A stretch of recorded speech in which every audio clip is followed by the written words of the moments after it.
नमस्कार, आपण पाहताय कोकणचं नंबर 1 महा चॅनल कोकण साध लाईव्ह. बातमीपत्रात आपलं स्वागत. सुरुवात करूया हेडलाईन्सनं.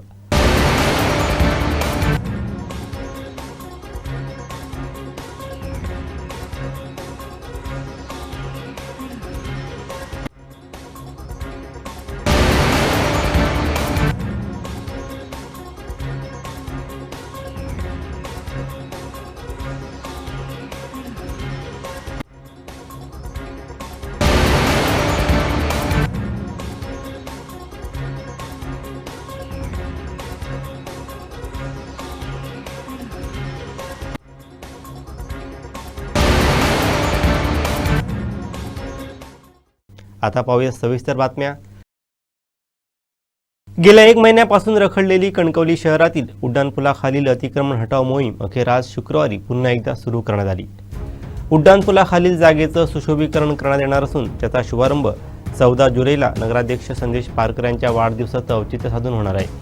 त्याच अनुषंगानं कणकवली नगरपंचायतीची टीम मुख्याधिकारी गौरी पाटील यांच्या नेतृत्वाखाली उड्डाणपुलाखाली दाखल झाली. सर्वप्रथम उड्डाणपुलाखाली अप्पासाहेब पटवर्धन चौकातील चौकाच्या दोन्ही बाजूंना 3 पिलरपर्यंतच्या दुकानदारांना आपापली अतिक्रमण हटवण्याच्या सूचना दिल्या गेल्या. त्यावेळी अनेक स्टॉल धारकांनी आपापले स्टॉल स्वतःहून हटवायला सुरुवात केली, तर स्टॉल हटवले न गेल्यास लवकरच नगरपंचायत आक्रमक स्वरूपात अतिक्रमण हटाव मोहीम राबवणार असल्याचंही मुख्याधिकारी गौरी पाटील यांनी स्पष्ट केलं आहे.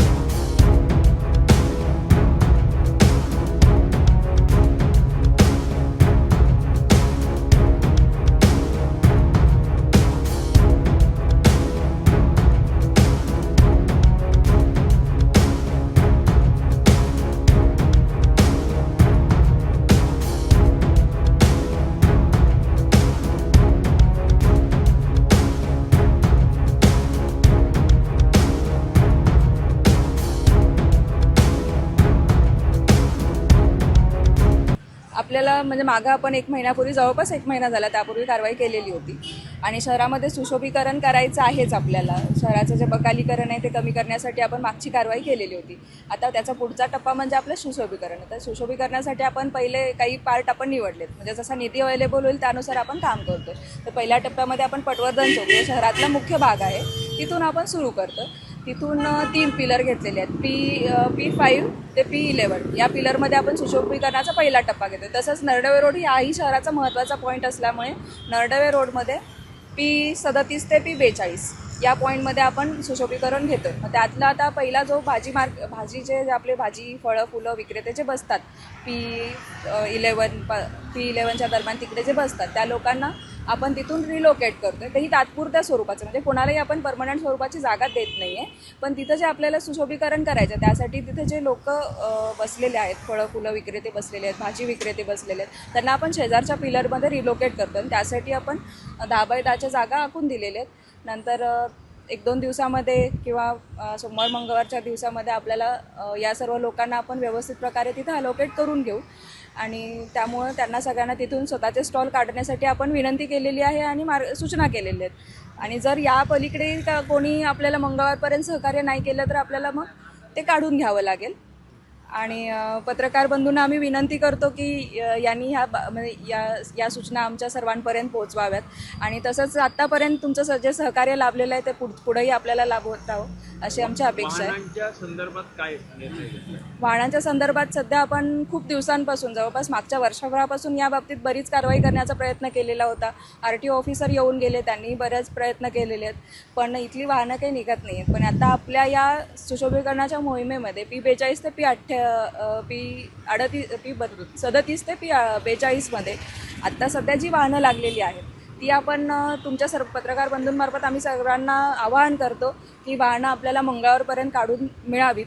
आणि जर यांच्याकडून काढली गेली नाहीत तर आपण RTO ऑफिसरकडून प्रत्येक वाहनांना दंड केला जाईल आणि टो करून वाहनं काढली जातील आणि इथलं सुशोभीकरण पूर्ण करण्यात येईल. सुशोभीकरणाचं स्वरूप त्याच्यामध्ये आपण वॉकिंग ट्रॅक, वेगवेगळे जे म्हणजे त्याच्यामध्ये बरेच एलिमेंट्स आपण घेतलेले आहेत, त्या लोकेशनला अनुसरून घेतलेले आहेत. जसं की तिकडे थोडीशी जागा कमी आहे तर तिथं वॉकिंग ट्रॅक करता येणार नाही, पण या आता P37 ते P42 आपल्याला छान स्पेस सलग स्पेस मिळते, त्यामुळे वॉकिंग ट्रॅक, मुलांसाठी खेळण्याचे ठिकाणे या भागामध्ये करते. कारण मुख्य बाजारपेठेमध्ये लोक चालायला येणार नाहीत, तर तो अंदाज घेऊन त्याप्रकारे आपण सुशोभीकरण करण्याचं प्रयत्न करतो. स्टॉलधारकांसाठीचं आता सध्या जे स्टॉलधारक आहेत आपले P11पर्यंत आणि P11च्या शेजारी जिथं आपण फळं फुलं भाजी विक्रेते बसवतो आहे, तिथून त्या स्टॉलधारकांना आम्ही निघण्याचं आवाहन केलेलं आहे. आणि स्टॉलधारकांबाबतचा निर्णय म्हणजे त्यांना आपण कुठेही जागा अवेलेबल करून देऊ शकत नाही. मुंबई गोवा महामार्गावरील झाराप ते पत्रादेवी बायपासवर नेमळे फौजदारवाडी इथं गोमांस सदृश्य मांसाची अतिवेगानं वाहतूक करणारी इर्टिका कार दुभाजकाला धडकून उलटल्याची घटना घडली. 10 जुलैला सकाळी 6:30 वाजण्याच्या सुमारास ही घटना घडली. या अपघातानंतर घटनास्थळावरून पळून जाण्याच्या प्रयत्नात असलेल्या चालकाला स्थानिकांनी पकडून पोलिसांच्या स्वाधीन केलं. कारमधून सुमारे 400 ते 500 किलो मांस हस्तगत करण्यात आलं.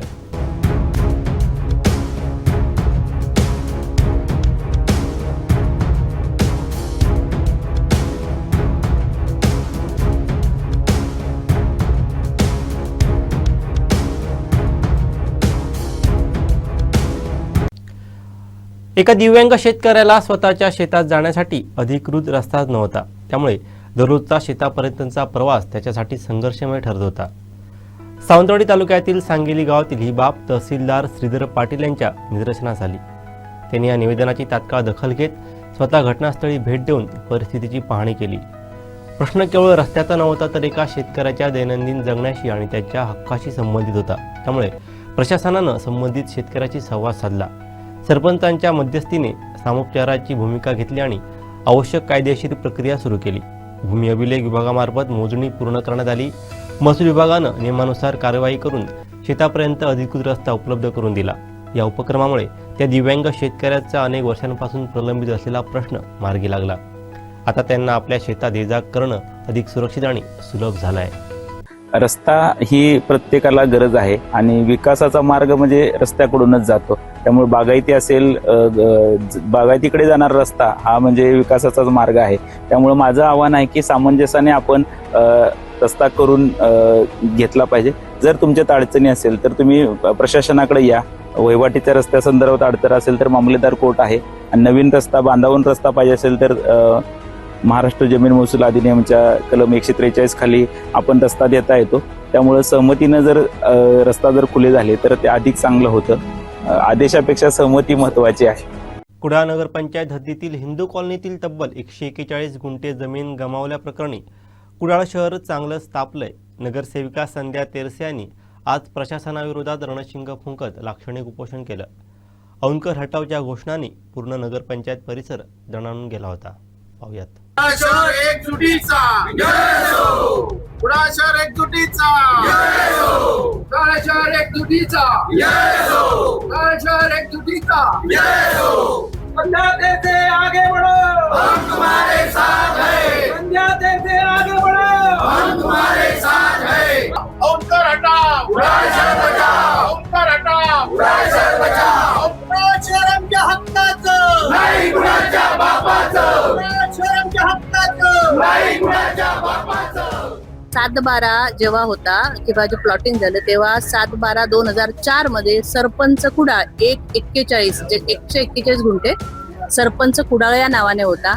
त्याच 141 मध्ये सदतीस कोर्टाच्या माध्यमातून जेव्हा निकाल झालाय त्या निकालामध्ये त्यांना खूळ लावलंय आणि उर्वरित 105 गुंठे जमीन जी मूळ मालक ज्यांनी कोणी प्लॉटिंग केलं त्यांच्याकडे गेलेली आहे. मी परवा 4 दिवसापूर्वी जेव्हा सीओना विचारलं की उर्वरित जमिनीसाठी तरी तुम्ही का नाही प्रयत्न केला, जी की सरपंच कुडाळ तत्कालीन म्हणजे आता मुख्य नगरपंचायत कुडाळच्या नावाने असणार, मालकीची असणार, तर त्याला तुम्ही हो का तसं आहे ठीक आहे ते घेऊ होते. इतक्या बेजबाबदारपणे त्यांनी मला उत्तर दिलं. त्याच्यामुळे त्यांना कुडाळ नगरपंचायतची आणि कुडाळच्या लोकांची काय काळजी आहे हे यातून दिसतं. आणि ह्याच अशाच प्रकारच्या अधिकारी येतात आणि आमच्या शहराची वाट लावून जातात. त्यांना काहीही फरक पडत नाही. त्यांना तुम्ही काम करा नाही तर नका करू, त्यांचा पगार वेळेवर त्यांच्या अकाउंटला जमा होतो म्हणून फक्त त्यांना इथे बदली होते म्हणून येतात आणि मनाला वाटेल तसा कारभार करतात. नगरपंचायत केला, आता भविष्यात जाऊन येऊन आपण काय प्रयत्न करू? मी पत्र जसं कलेक्टर मॅडमना दिलंय त्या पत्रातही म्हटलं की ही एक जमीन मला माहिती आहे, पण अशा अनेक जमिनी आहेत तर त्याच्यावर तातडीने कारवाई करून ह्या जमिनी आपण ताब्यात घ्याव्या आणि त्याच्यासाठी नगर रचना विभाग जो आहे आमचा तो पण आता त्यांनी पण प्रयत्न करावा आणि त्यांच्याकडनं चालू आहे की सातबारे गोळा करणं, पण नुसते सातबारा गोळा करून त्या प्रत्यक्ष जमिनीवर काय आहे हे अजून कोणी बघायला गेलेलं नाही असं माझ्या माहितीप्रमाणे. प्रत्यक्षामध्ये रस्त्यांची तुलना केलं तर रस्ते असतात 8 मीटर 7 मीटर, तरी प्रत्यक्षात तेवढे रस्ते नसतात. वास्तविकमध्ये ते नाहीये, खरं आहे. बऱ्याच अंशी काही ठिकाणी आहे. आता जर आमचा तुम्ही डीपी प्लॅन जरी बघितला त्याच्यामध्ये पण खूप चुका आहेत.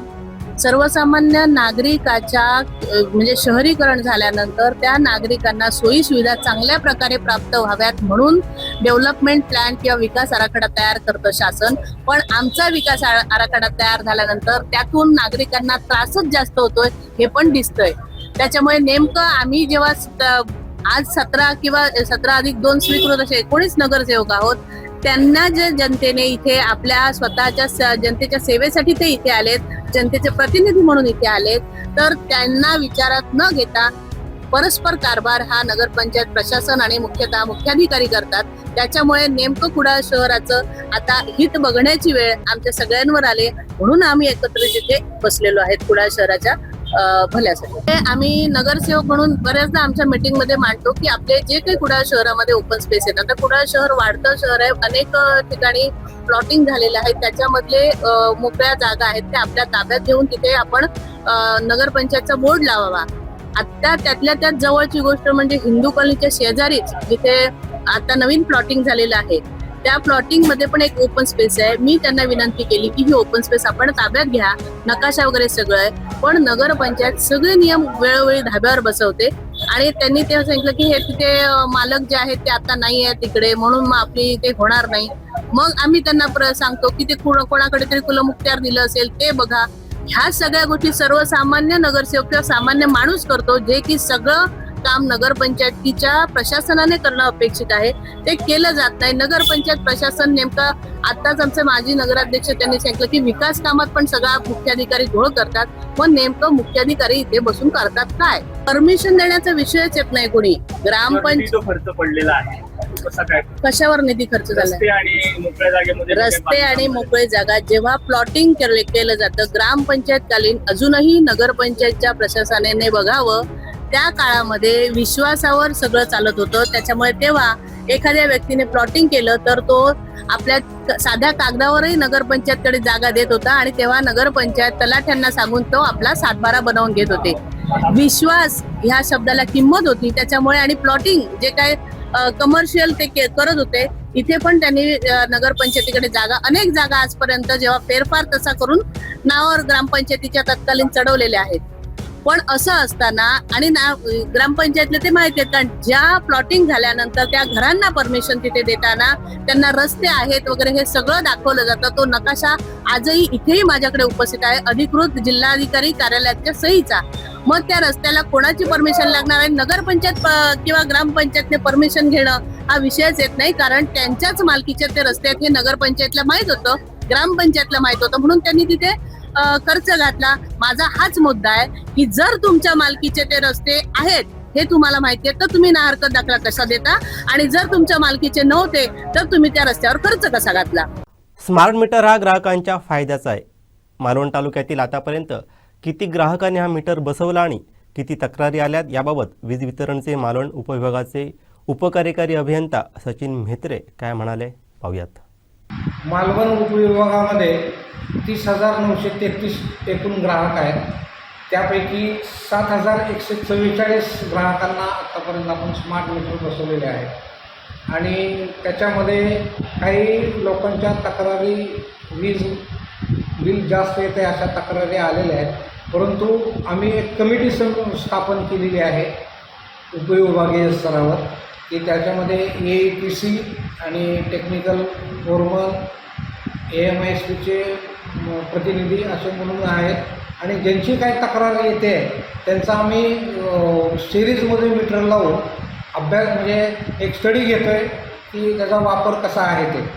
तर मग एक 2-4 केसेसमध्ये लक्षात आलेलं आहे की काही ग्राहकांची न्यूट्रल कॉम्बाईन असल्यामुळं जास्त युनिट बिल पडतं आहे.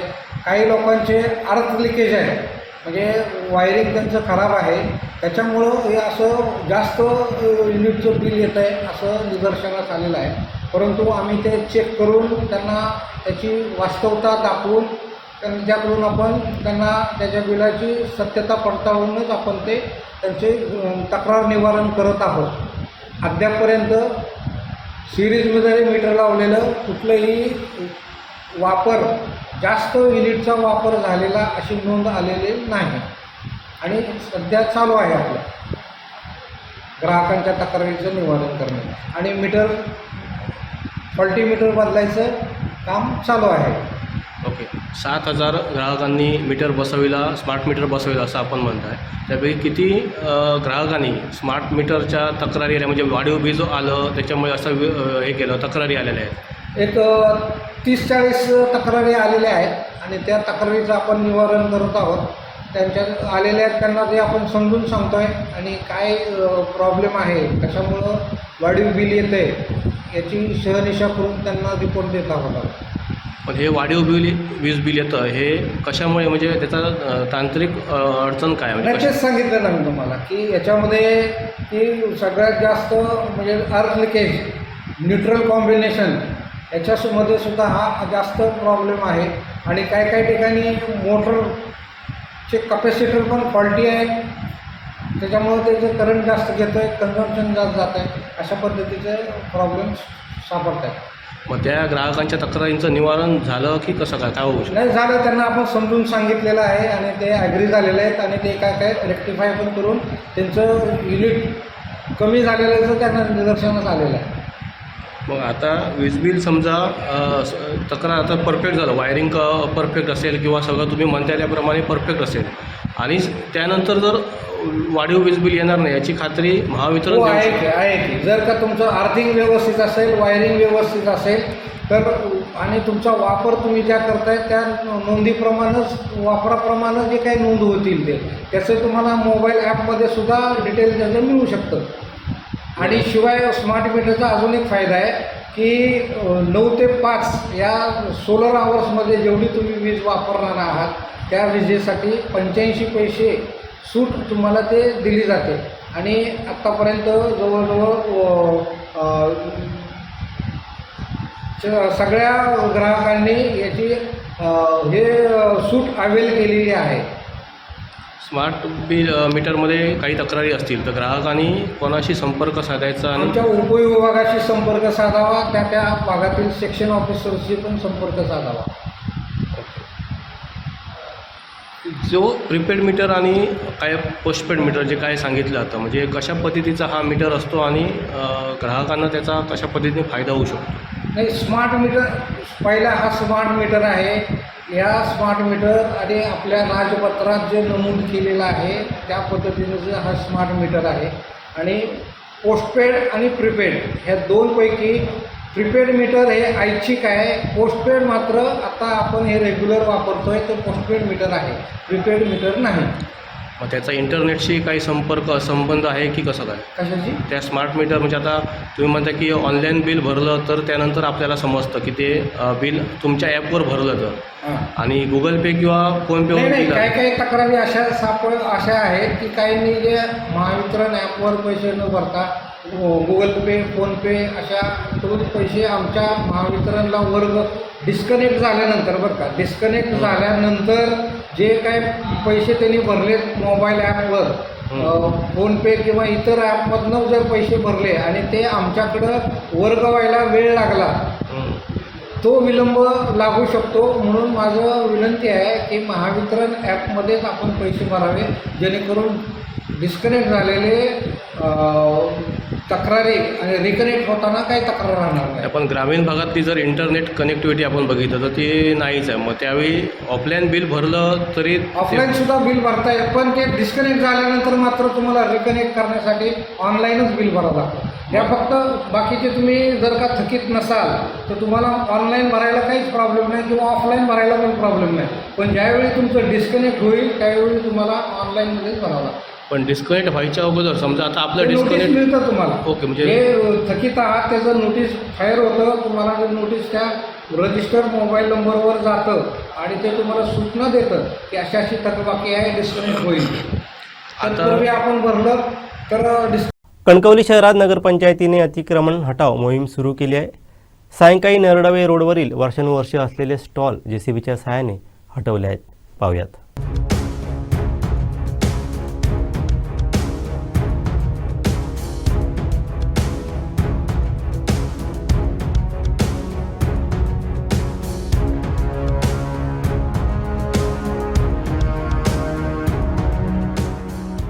या काकू नाव सांगणार नाहीये, पण यांनी हा भाड्याने घेतलेला गाळा. मानगावकर म्हणून एक व्यक्ती आहे, त्यांच्याकडून हे भाड्याने घेतलेलं आहे. त्यांचं आता नाव माहिती नाही आम्हाला कोण आहे ते, पण मानगावकर कुठल्या तरी व्यक्तीला हे भाडं देतात. रोज काय महिनाभराचं काय असेल ते भाडं देतात. रोज महिनाभर 1,500 रुपये. झाली 3 वर्ष. कोणता स्टॉल आहे आणि काय त्यांनी सांगितलं नाही 3 वर्षात चालू आहे. आम्ही तर 3 वर्ष चालवतो. पहिल्या चालवत होते कोणतरी दुसरे. असंच प्रत्येक स्टॉल भाड्याने गेलेला आहे. त्यामुळे जे आपल्याकडे लोक आलेली होते, आम्हाला प्रॉब्लेम होते, ते सगळे इथं व्यापार करणारे नव्हतेच. व्यापार करणारी ही सामान्य लोक आहेत आणि याचं भाडं घेणारी वेगळी लोक आहेत. नगरपालिकेच्या जागेवरती भाड्या घेणारी लोक आहेत आपल्याकडे आता. वर्षानुवर्ष भाडं चालू वर्षानुवर्ष चालू आहे. जागा दुसऱ्याची, भाडं दुसऱ्या जण घेते असं एकत्रित आहे. जागा कोणाची आहे काय, रायशेट्यांची. भाडं कोण घेते? मानगावकर बाळा मुळगावकर. त्यांना त्रास नको व्हायला, पण आता पर्याय नाहीये ना आपल्याला. निश्चितच जे स्टॉलधारक आहेत ते इथे भाडं देत आहेत असं देखील सांगितलेलं आहे. एकत्रित अन्य देखील स्टॉलधारक काय सांगताय आज अतिक्रमण हटवण्याचं? हो, आमचं स्टॉल आम्ही चालवतो. हो, पण ते जे स्टॉलधारक आहेत ते इथे भाडं देत आहेत असं देखील सांगितलेलं आहे. एकत्रित अन्य देखील स्टॉलधारक काय सांगताय आज अतिक्रमण हटवण्याचं? हो, आमचं स्टॉल आम्ही चालवतो. हो, पण ते आता अतिक्रमण असल्यामुळे त्यांनी 7 दिवसाची मुदत दिलेली आहे. हां, काय खाली सांगितलं? खाली खाली करा म्हणून. हां, काय त्याच्यावर तुमचं म्हणणं काय आहे? म्हणणं म्हणजे 6 महिने जाऊ होते आणखी पावसापुरते. आता एवढं स्टॉल हलवून परत काही ह्या करताना पण काय. त्यांनी मुदत पण तुम्हाला दिलेली, याआधी तुमची भेट घेतलेली होती. हो, आम्ही घेतली होती भेट त्यांची. त्यावेळी पण सांगितलं त्यावेळी होतं. पण आम्ही बोललो 6 महिने द्या म्हणून. आम्ही काय ते विचारलं तर म्हणाले, त्यांना सांगितलं तुमची मुदत वाढवून द्या म्हणून, तर ते नाही ऐकायला तयार नाही. अजून वरसून काय आलं नाही. जागा दुसऱ्याची, भाडं दुसरं जण घेते अशी काही स्टॉल आहेत? आहेत ते हे आता सांगितले ते भाडं घेतात. माझं काही स्टॉल मी मुंबईला गेलो होतो 2-3 महिने. मुलाची तब्येत बरोबर नाही म्हणून.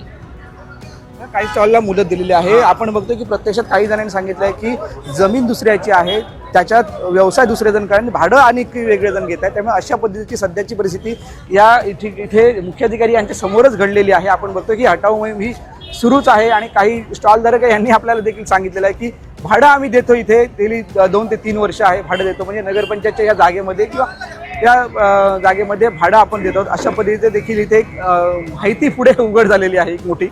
आपण बघतो ही अजून देखील मोहीम सुरू राहील, एकंदरीत बराच वेळ सुरू राहील. सायंकाळी 4:30 नंतर 4 नंतर ही मोहीम सुरू झालेली आहे आणि 7 वाजलेले आहेत. अजून देखील काही वेळ ही मोहीम सुरू राहू शकते. बघतोय की ह्या रस्त्यावर जी मोठी गर्दी जमलेली आहे, ही मोहीम पाहण्यासाठी आपण बघतोय ही मोठी गर्दी जमलेली आहे. काही कणकवली नागरिक हे देखील येऊन पाहणी करताना एक धक्कादायक माहिती समोर आली आहे की ह्या स्टॉलचं काही जण भाडं देखील घेत आहेत. जमीन कोणाची, स्टॉल कोणाचा आणि भाडं कोणाला कोण देत आहेत, अशी देखील धक्कादायक माहिती या घटनेत आता या हटाव मोहिमेत आपल्याला एक समोर आलेली आहे. स्वतः मुख्याधिकारी पाटील यांनी देखील सांगितलं, काही स्टॉलधारकांनी देखील सांगितलं आम्ही भाडं देतो. त्यामुळे एक धक्कादायक माहिती ते समोर आलेलं आपल्याला दिसत आहे. कॅमेरावर साहिल बागवेसह उमेश बुचडे, कोकणसाद लाईव्ह, कणकवली. सावंतवाडीच्या नळपाणी योजनेवरून सावंतवाडी नपच्या सभागृहात घमासान झालं. पाहूयात. कुठेतरी अस्मितेचा प्रश्न निर्माण होतो, कुठेतरी टक्केवारीचे विषय बाहेर येतात. त्याच्यामुळे कुठेतरी आपल्या सर्व सन्मान्य म्हणजे जरी नगरपालिका असते तरी या संस्थेचे आम्ही एक ट्रस्टी आहोत सगळेजण, अधिकृतरित्या निवडून आलेलो. त्यामुळे कुठेतरी याला चुकीचं वळण लागतं, ते थांबलं पाहिजे आणि याचा खुलासा मुख्याधिकाऱ्यांनी केलाच पाहिजे. कुठे आजपर्यंत एकही वेळेस घेतला नाही, कुठेच त्यांनी प्रसिद्धी पत्रक दिलेलं नाही. त्यांच्या माजी नगराध्यक्ष बबन साहेब यांनी आरोप केलेले सुद्धा होते, तरी पण त्याचा खुलासा केला नाही अजूनपर्यंत. याचा खुलासा तुम्ही करावा, कारण तुम्ही आजपर्यंत इतकी योजना चालू आहेत. त्यांनी म्हटलं की नळ पाणी योजनेची तुम्ही वाट लावलात, त्याचा तुम्ही खुलासा करा. पहिली वाट लावली आहे.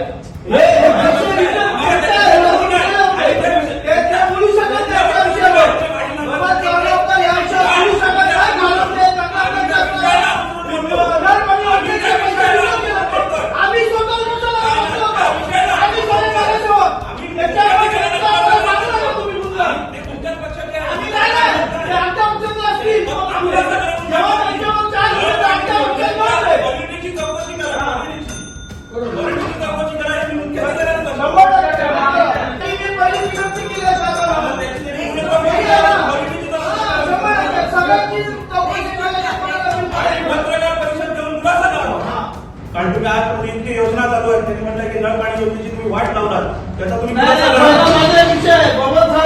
पहिली वाट लावली आहे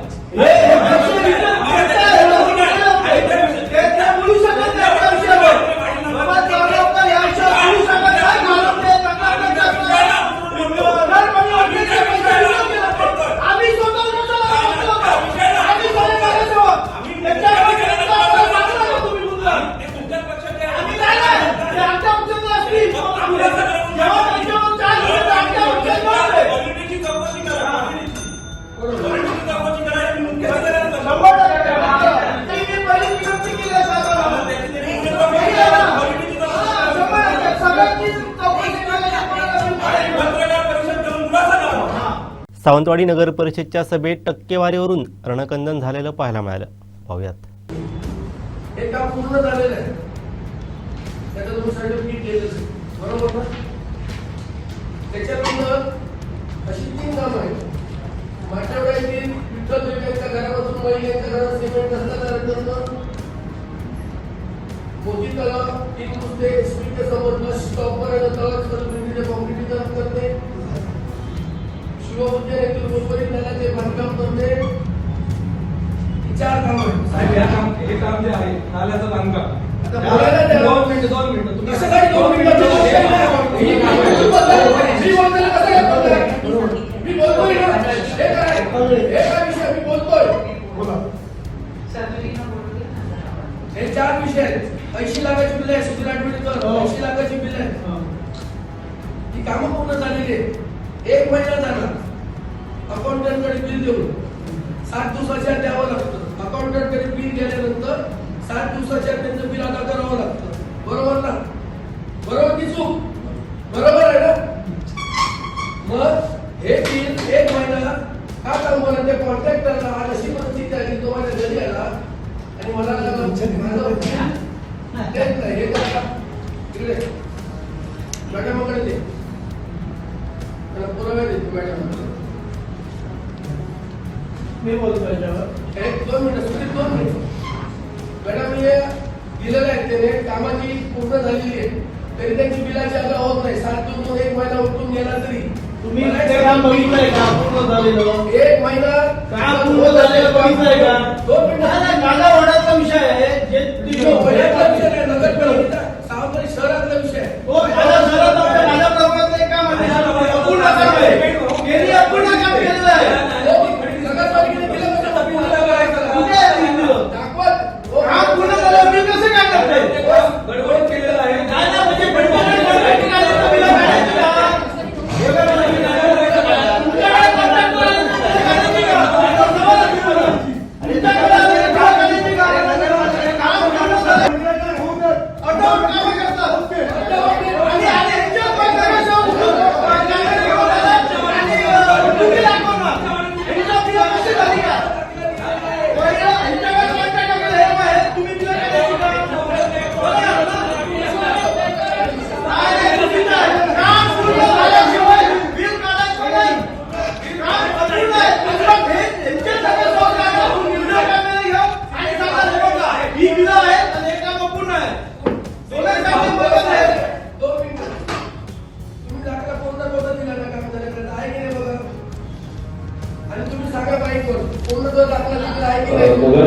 सिटीचा हा दाखला दिलेला आहे. कॉम्प्युटर सर्टिफिकेट दिलेलं आहे. 25/5/2024 दिलेलं आहे ना. माझ्या कामात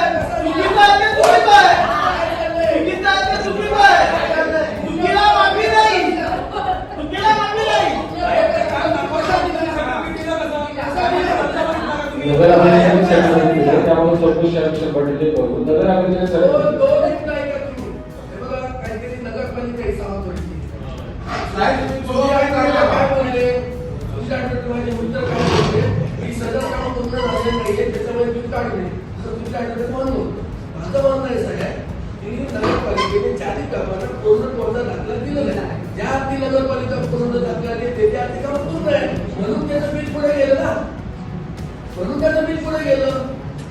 आता तुम्ही सांगा माईकवरनं की काम अपुरं आहे, पूर्ण तो दाखला नाही आहे, सांगा तुम्ही लोकांची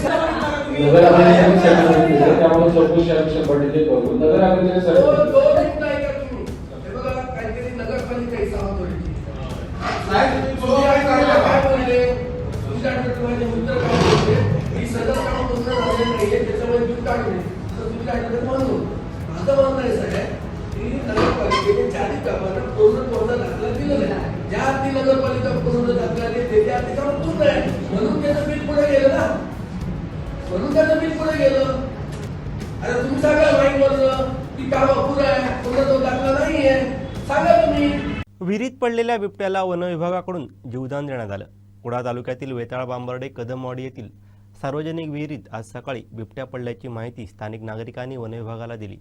वनविभागाचे अधिकारी आणि रेस्क्यू टीम तत्काळ कदमवाडी येथे दाखल होत विहिरीत पडलेल्या बिबट्याला सुखरूप बाहेर काढलं.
सिंधुदुर्गाची लोककला असलेल्या दशावतार कलावंतांना राजाश्रय देण्यासाठी आमदार निलेश राणे यांनी थेट विधानसभेत आवाज उठवला.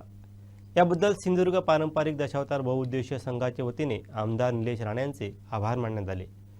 कुडाळ येथे आयोजित पत्रकार परिषदेत संघानंही कृतज्ञता व्यक्त केली. मात्र यावेळी शासनानं जाहीर केलेले पॅकेज मालकांना न मिळता थेट कलावंतांच्या पदरात पडलं पाहिजे अशी महत्त्वपूर्ण मागणी संघाने केली आहे. नमस्कार, मी सिंधुदुर्ग जिल्हा कलाकार संघाचा एक सल्लागार या नात्यानं आणि सर्वप्रथम ज्यांनी आवाज उठवला संघटना स्थापनेपासून ते आतापर्यंत या माझ्या सगळ्या पत्रकार बंधूंचा मी मनपूर्वक आभार मानतोय. ऋण आहे ते ऋण व्यक्त करतोय. तसंच एक याच माध्यमातून आणखी एक मुद्दा सांगावासा वाटेल की आता आदेश सांस्कृतिक मंत्री आशिषजी शेलार यांनी दिलेत, पण आता नवीन GR तयार होणार आणि या नवीन GR मध्ये जे मांडलं जाणार ते खऱ्या अर्थानं कलाकारांना सुपूर्द होणार. त्यामुळे हा GR तयार करत असताना सन्माननीय आमदार निलेशजी राणे आणि आम्हा कलाकार संघटनेच्या कार्यकारिणींना या गोष्टीसाठी जर विचारात घेतलं असेल तर त्याची योग्य त्या प्रकारे कलाकारांच्या अकाउंटवर जमा करण्यासाठी त्याचा उपयोग होईल. कारण आपल्याकडे आज कलाकारांची नोंदणी म्हणजे अ गट, ब गट, क गट म्हणजे जो बाबा 30 वर्ष करतोय, 15 करतोय, 20 वर्ष करतोय, अशा प्रकारे आम्ही नोंदणी आमच्यातर्फे केलेली आहे.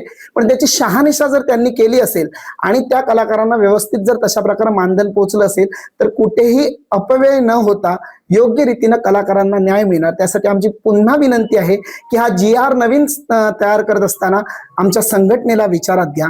धन्यवाद. जिल्हा दशावतारी बहुउद्देशीय संघ या संघाचा एक सल्लागार म्हणून मी संतोष रेडकर सर्व पत्रकारांचे आभार मानतोय. आणि महत्वाचा विषय असा आहे की दशावतारात आतापर्यंत जी एक आशा होती, जी एक अपेक्षा होती की आमच्यापर्यंत सरकारकडून, सरकार दरबाराकडून काहीतरी मिळेल आणि माझे कलाकार सुखी होतील, ही आशा होती, ती आता पूर्णत्वाकडे जाण्याची दिशा आम्हाला दिसते आहे. आणि ते काल निलेश साहेबांनी दाखवून दिलं.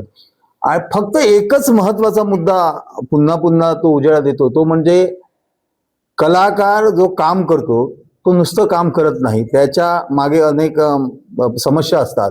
पण त्याचबरोबर देणं घेणं आणि त्याचे कपडे आहेत, त्याचे रंगरंगोटी आहे, म्हणजे मगाशी शेणी बोलले तसे बुटापासून मुकुटापर्यंत ह्या ज्या वस्तू वापरल्या जातात दशावतारामध्ये त्या पूर्णपणे त्या कलाकाराच्या असतात.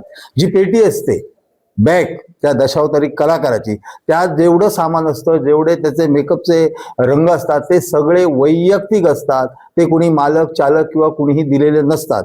तेव्हा तो एक गैरसमज दूर करावा की कलाकार हा नुसता काम करत नाही, तर तो आपलं सर्व साहित्य घेऊन येऊन स्वतः काम करतो. त्याच्यामुळे कलाकाराला दिलं जाणारं जे मानधन आहे ते माझ्या मते तरी अजिबात कमी नाही.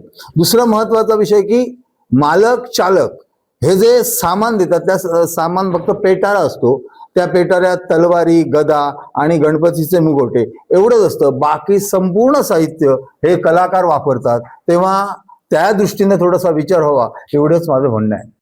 सिंधुदुर्ग जिल्हा दशावतार कलाकार संघाच्या आणि प्रत्येक कलाकाराच्या प्रवासात पत्रकार मित्रांचा आशीर्वाद आणि सहकार्य अत्यंत मोलाचं असल्यामुळे प्रसिद्धी म्हणजे लोकाश्रय आणि राजाश्रय, लोकाश्रय पत्रकारांमुळे मिळतो आणि राजाश्रय मिळण्यासाठी सन्माननीय निलेश राणे हे प्रयत्नशील आहेत.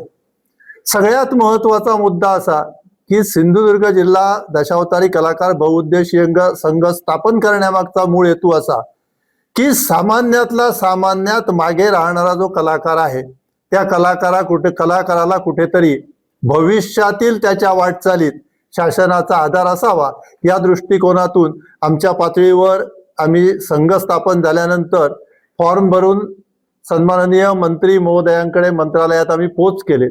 त्यानंतर सन्माननीय निलेशजी राणे यांच्या प्रयत्नातून पुन्हा दुसऱ्यांदा आम्ही फॉर्म दिले. फक्त एकच महत्वाचं, लोकाश्रय ज्या प्रमाणात भरपूर आहे त्या प्रमाणात प्रत्येक दशावतारी कलाकाराला राजाश्रय मिळाल्याशिवाय आमचा कलाकार काहीही करू शकत नाही. कारण अत्यंत बिकट कौटुंबिक परिस्थितीतून तो वाटचाल करत असतो. घरात एखादी आजारी व्यक्ती जरी रात्रोच्या वेळी असली तरी सुद्धा ठरलेल्या कंपनीत त्याला आजारी व्यक्तीला तिथेच ठेवून आपल्या नाटकाच्या ठिकाणी पोचावं लागतं. दुसऱ्या दिवशी तो लांब प्रवास असेल तर स्वतःच्या खर्चाने तो परत आपल्या घरी येतो. अशा प्रकारचे कितीतरी हाल आज दशावतारी कलाकाराच्या जीवनात आहेत. कारण चिपळूण पासून तळ कोकणापर्यंत म्हणजे साधारणतः वेंगुर्ला शेवट धरला तर या ठिकाणी प्रत्येक दशावतारी कलाकार विखुरलेला आहे. आणि या कोकणाची ही कला जी आहे, दशावतारी कला आहे, ती केवळ माझ्या माहितीप्रमाणे तर मी असं स्वाभिमानाने म्हणू शकेन की धर्मजागृती आम्ही करत आहोत. जे जे पुराणात लिखित आहे ते आम्ही लोकांसमोर सादर करत आहोत. जे जे ग्रंथात लिखित आहे ते आम्ही लोकांसमोर सादर करत आहोत. याचाच अर्थ असा की ग्रंथ, आपली परंपरा, आपल्या ग्रंथातील प्रत्येक घटना आम्ही आजही जिवंत ठेवण्याचं काम करतो. त्यामुळे सन्माननीय पत्रकार मित्रांनी आमचा आवाज जास्तीत जास्त बुलंद करण्यास मदत करावी आणि निश्चितपणे सन्माननीय निलेशजी राणे असतील, नितेशजी राणे असतील, सन्माननीय नारायणराव राणे असतील, सन्माननीय जिल्हा प्रमुख दत्ता सामंत असतील, भाजपाचे जिल्हाध्यक्ष सन्माननीय आमचे असतील मित्र, सगळ्यांनी आमच्या कलेसाठी आम्हाला पाठपुरावा करण्यासाठी बळ द्यावं. ज्या ठिकाणी आम्ही आर्थिकतेला कमी पडू त्या ठिकाणी आमच्या कलाकाराला आर्थिक हातबोट लावून त्यांनी पुढे न्यावं, एवढीच आज अपेक्षा व्यक्त करतो. आणि परमेश्वराच्या कृपेने पत्रकारांच्या समवेतच आम्हाला आमचा चांगला कुठचा तरी एक दिवस की सन्माननीय निलेश राणेंनी जो मुद्दा मांडलेला आहे तो जर यशस्वी झाला तर तुमच्या पत्रकारांसमोर साजरा करण्यास आम्हाला अत्यंत आनंद वाटेल. आपणा सर्वांना धन्यवाद देतो. जय हिंद, जय महाराष्ट्र. आमचा हा सिंधुदुर्ग जिल्हा पारंपरिक बहुउद्देशीय संघ सिंधुदुर्ग हा स्थापन झाला 2020 साली, 16 जून 2020 साली स्थापन झाला. तो याच उद्देशानं झाला, कलाकार आणि कलाकाराचं हित साधावं आणि कलाकारांना कुठंतरी शासकीय पाठबळ मिळावं या उद्देशानं स्थापन झाला. तोच उद्देश पूर्ण करीत असताना आम्हाला बऱ्याच संकटांना सामोरं जावं लागलं.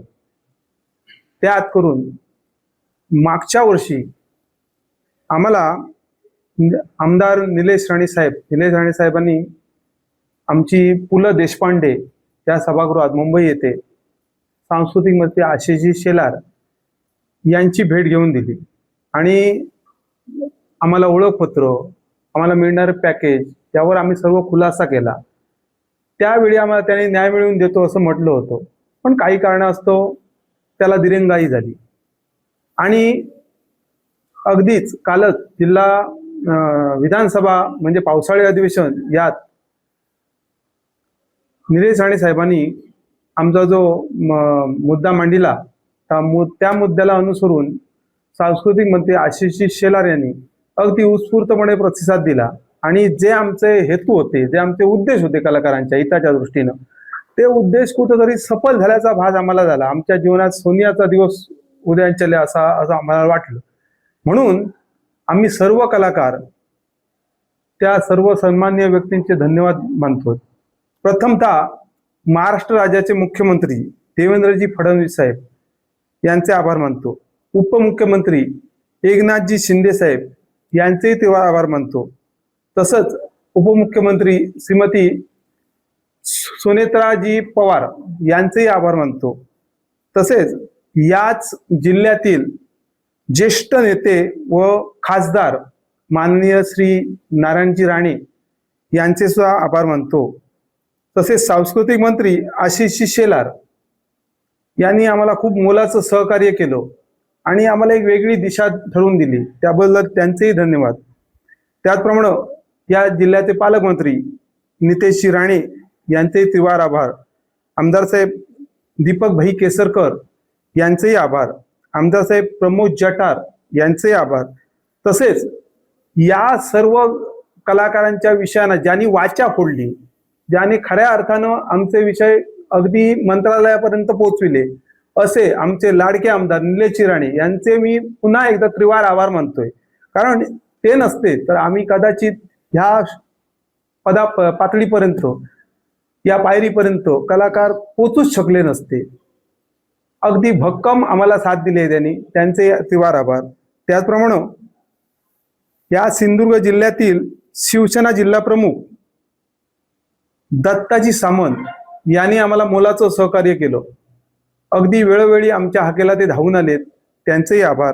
त्याचप्रमाणे जिल्हा परिषद उपाध्यक्ष आमचे मित्र दादा साहिल यांनी आमची संघटना स्थापन झाल्यापासून, हा मुद्दा त्यांच्याकडे गेल्यापासून ते आतापर्यंत अगदी केव्हाही आम्हाला मोलाचं सहकार्य केलं, असे दादा साहिल यांचेही त्रिवार आभार मानतोय. सिंधुदुर्ग जिल्हा पारंपरिक कलाकार संघाचा अध्यक्ष म्हणून या सर्वांचा मी ऋणी राहीन, एवढे शब्द मी बोलतोय. शेवटी ठळक घडामोडी पुन्हा एकदा.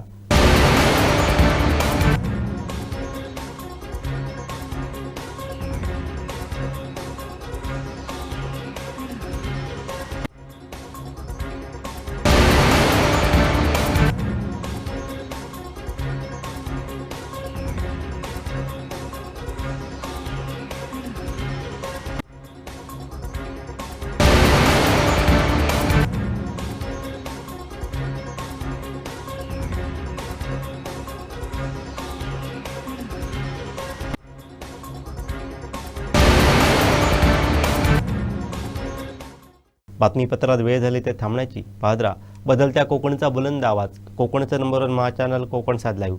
धन्यवाद.